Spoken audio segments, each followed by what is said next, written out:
The first I think of Joe Biden, I guess his teeth. He's got really shiny white teeth. That being said, I'm a dentist, so that's obviously what I'm gonna look at first. So. I mean, I've settled before. First thing that comes to mind is just an old man. Obviously, a step forward from Trump. I think Joe Biden knows that he owes us. I think he understands that we didn't elect him because we accept him, but because we're rejecting Trump. I think we had 4 years of complete chaos, and this right here is a little bit more normacy. Joe Biden says Muslims would serve at every level in his administration. Okay, awesome, but it's more than just having Muslims in these positions. It's about enacting the policies that we care about. He's really like, let's just have like one Muslim on the team so that we can be the good administration and pretend that all this Islamophobicness in our country doesn't exist and like erase it with like, hey, here's our model Muslim in the administration.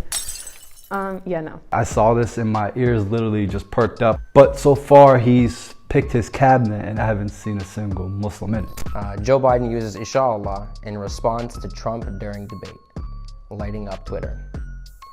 Okay, unpopular opinion, Biden did not say inshallah.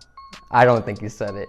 Well, even if it wasn't his campaign team, Muslim Twitter became his campaign team. Biden was coming at Trump, but Biden and his best friend Obama have been bombing Muslims for years upon years. Don't know if he said inshallah before he did that, so, Joe Biden's record on the Middle East is nothing to celebrate.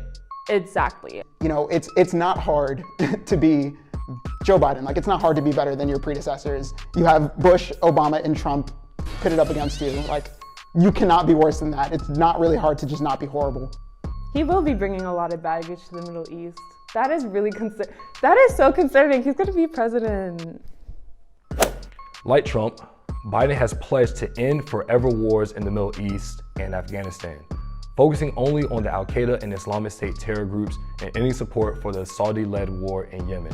Okay, ending support for the Saudi-led war in Yemen? Yeah, inshallah, like it's horrific what's happening in Yemen. Honestly, it's probably one of the saddest tragedies that is not getting enough coverage. I'm not going to believe it until you for sure put it into action. That's how I think of any of my governmental leaders.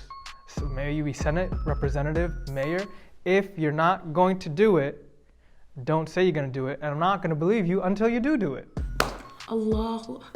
Because what was the point of it anyway? Like, Palestinians saying good riddance to Trump, but cautious about Biden. Well, I think this is very valid, and I think that as a Palestinian, that it's important for other Palestinians, not just Palestinians though, just anybody who's in the Middle East, to be knowledgeable what's happening overseas. Just like African Americans here, Palestinians know that whoever's in charge has an agenda, and that agenda is to keep one group of people down while keeping the other group up. As a Palestinian woman, Biden gets no dupkas from me. Were I a Jew, I would be a Zionist. And my father pointed out to me, I did not need to be a Jew to be a Zionist, for I am.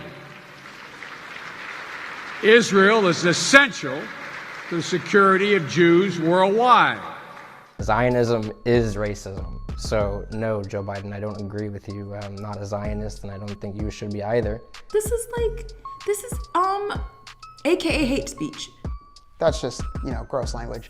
He said, if I were a Jew, I'd be a Zionist. There are plenty of Jews who aren't Zionists because, being a Jew does not necessarily mean you'll be a Zionist.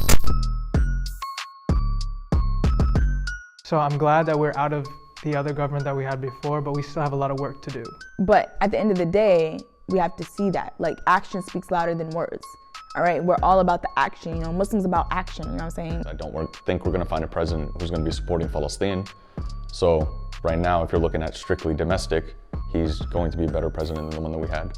Just bringing things back to minus 4 years ago is simply not enough. First things first is definitely end the Muslim ban, and then make sure that Muslim people are equal to everyone else in this country. Start by taking down the Patriot Act. Start by taking down the illegal surveillance of our communities.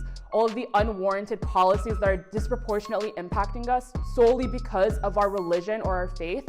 That's got to go too. To bring about the end of the suffering of so many Muslims across the world, whether it's in China, Myanmar, Yemen, Palestine, Iraq, Syria, you name it.